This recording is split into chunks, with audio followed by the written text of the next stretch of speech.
안녕하세요, 김한입니다. 오늘 함께 볼 뉴스는 NFT 생태계 확장, 가속하는 카카오 클레이튼입니다. 요즘 많은 가상자산 중에서도 NFT가 대세인 것 같습니다. 그런 가운데 블록체인 플랫폼인 클레이튼을 기반으로 다양한 NFT 서비스가 출시되고 있다는 건데요. 단순 미술품이나 게임 아이템을 넘어 트레이더 구독권, NFT 자산 관리, NFT 거래소, 게임, 스포츠 경력 관리, 소셜 네트워크 서비스 등 다양한 서비스가 합류했다는 겁니다. 그럼 먼저 이 클레이튼이 무엇인지를 알아보겠습니다. 카카오의 자회사인 그라운드X가 개발한 플랫폼 블록체인이라는 거죠. 그러니까 마치 이더리움처럼 자체 화폐도 있지만 다른 화폐 혹은 D앱이나 B앱 등을 개발 혹은 사용할 수 있도록 발판을 만들어준다는 겁니다. 여기서 D앱은 Decentralized Application, 즉 탈중앙화 어플리케이션이고 B앱은 블록체인 어플리케이션입니다. 모든 기술이 그렇듯 블록체인도 어떤 관점으로 활용하느냐에 따라 용도가 달라지는데요.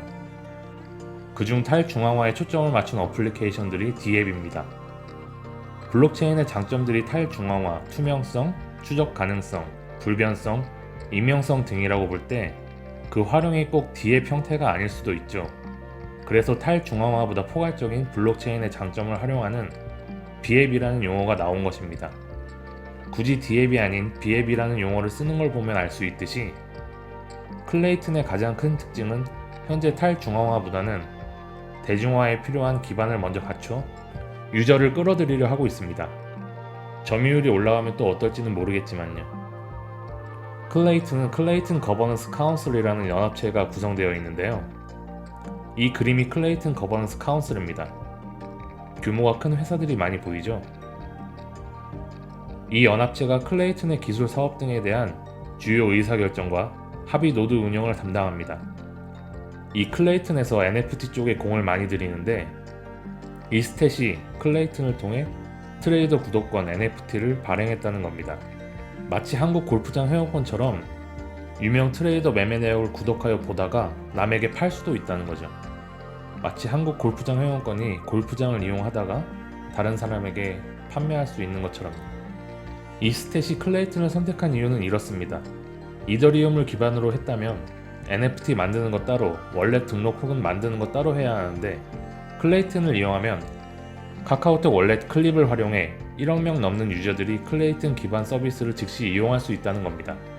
클레이튼 자체 기업용 NFT 발행 툴인 클립 파트너스 등 여러 API, 즉 어플리케이션 프로그래밍 인터페이스와 그 외 다양한 지원 제도를 제공한다는 거죠. 2,500억 규모의 NFT를 보유한 NFT 뱅크도 클레이튼 지원 예정.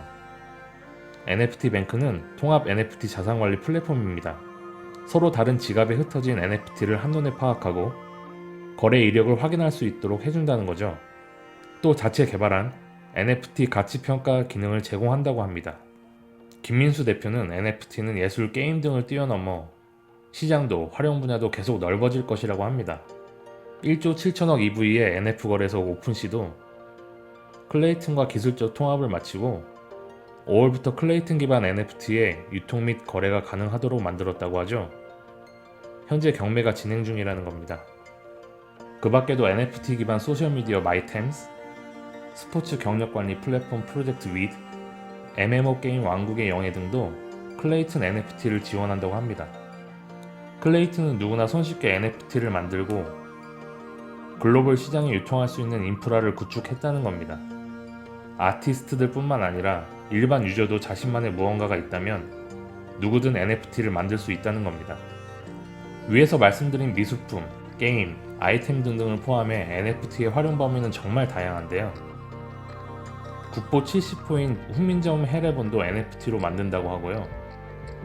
카카오 엔터테인먼트는 주식 교환권 NFT를 제공한다고 합니다. 비상장 주식인 카카오 엔터의 주식을 상장 후 명의개설하는 것보다 주주가 될 수 있는 권리를 NFT로 제공하는 것이 훨씬 편리하다는 것이죠. 한국경제신문에서는 일간지 최초로 이건희의 발자취라는 NFT를 발행해서 경매에 올려 시작가의 2배 정도에 낙찰되었다고 하는데요. 금액은 약 300만원 정도라고 합니다. 고 이건희 삼성 회장의 경영 철학과 인생 궤적을 기록한 기사 자료를 디지털화한 것이라고 하네요. 이렇게 NFT의 활용도는 정말 방대하다고 할 수 있는데요. NFT가 대세라는 건 가격 반등에서도 쉽게 알 수 있죠. 여타 코인들에 비해 실체가 존재하기 때문이라는 겁니다. 가상자산의 상승을 주도하는 NFT, 그 NFT의 상승을 주도하는 건 바로 이 엑시 인피니티라는 게임입니다. 이게 엑시 인피니티인데요. 2018년에 베트남의 스카이 마비스라는 회사에서 개발한 포켓몬이랑 비슷한 게임이라고 보시면 되겠습니다. 처음 시작 시 3마리의 엑시를 이더리움으로 구매해야 하는데요. 한 마리에 300불 정도 하는데 희귀도에 따라 가격이 올라가기도 합니다. 이 3마리의 엑시를 잘 키워서 교배도 하고 전투도 하는 등 게임을 진행하는데요. 그렇게 진행을 하면 SLP, 즉 스무드 러브 포션이라는 아이템을 얻는데 이게 SLP 코인입니다. 게임을 진행하면서 이 코인을 얻고 엑시를 브리딩해서 나온 엑시를 판매하는 방식으로 현금화를 할 수 있는 게임인 거죠. 엑시 인피니티 7월 한 달간 1000% 상승. 이 표를 보시면 아시겠지만 지난 30일간의 레비뉴만 봐도 엑시가 월등하다는 걸 확인할 수 있습니다. 오늘 뉴스는 여기까지입니다. 가상자산도 실체가 있는 가상자산이 대세가 되어가고 있는 것 같습니다. 저희 NSEW의 지금까지의 메인은 부동산이라고 할 수 있을 것 같은데요. 메타버스로 들어간 NSEW의 부동산 기반 가상자산. 여기까지가 오늘의 힌트입니다. 그럼 시청해주셔서 감사합니다.